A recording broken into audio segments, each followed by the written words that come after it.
The 2025 F1 season has been a confusing one for the Tifosi. On-track chaos, sprint victories, poor strategy, intense driver dynamics have all haunted Ferrari this year.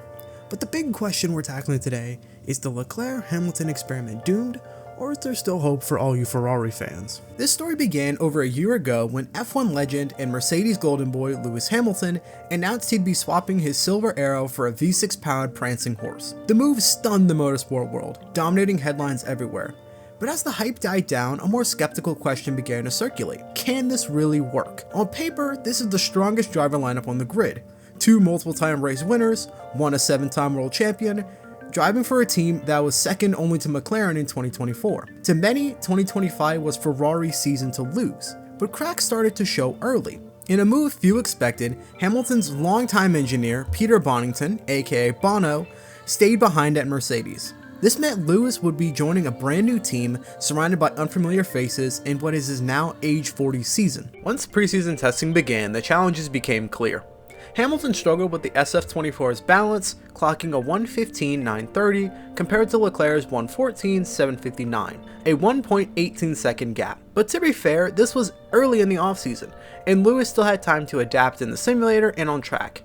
Many even praised him for being that close to Charles, given how little experience he had in the car. Now let's talk about Charles Leclerc, Ferrari's golden boy since 2019. He's been the face of the team for the last 5 years, and from the start there were concerns about how well this pairing would gel. Yes, Hamilton had more experience and accolades, but this has been Leclerc's team for half a decade, and naturally there's some institutional bias that comes with that. This made Ferrari team principal, Fred Vasseur's job all the more difficult. But let's not forget, he's no stranger to managing tricky dynamics. Just last year, he successfully navigated tensions with Carlos Sainz, who was growing frustrated in a clear number 2 role.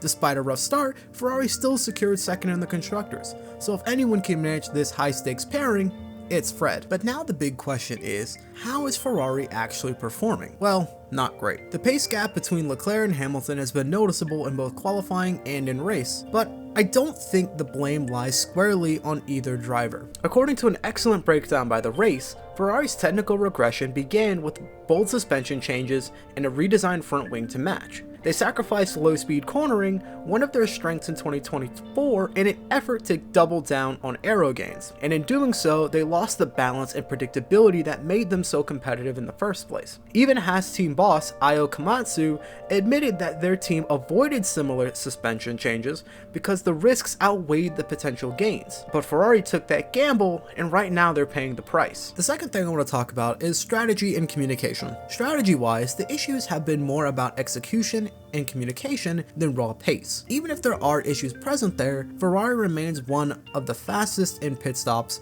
but tire strategy has been shaky, largely due to the SF25's inconsistent tire wear.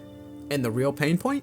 Communication. A perfect example, Miami. Poor coordination between Leclerc and Hamilton saw both drivers lose time, with Lewis getting stuck behind Charles for far longer than necessary. Instead of operating as a unified team, they've looked more like 2 rival squads sharing a garage, something that has mostly benefited Leclerc, but did swing in Hamilton's way at Imola. Now, is it too late to turn things around? Not necessarily. While a championship is likely out of reach, Ferrari could still challenge for P2 in the constructors with the right moves. Aggressive development, especially in the front wing and suspension to regain the stability and reclaim performance in slow and medium speed corners, as well as an internal reset. Vasseur needs to address the interpersonal and engineering disconnects now so they don't carry over into the 2026's new regulations. Because here's the thing, despite all the friction, Leclerc and Hamilton are still managing solid race performances. If they had a better car under them, I believe they'd be toe-to-toe right now with McLaren. But with a major regulation change looming in 2026, it's worth asking,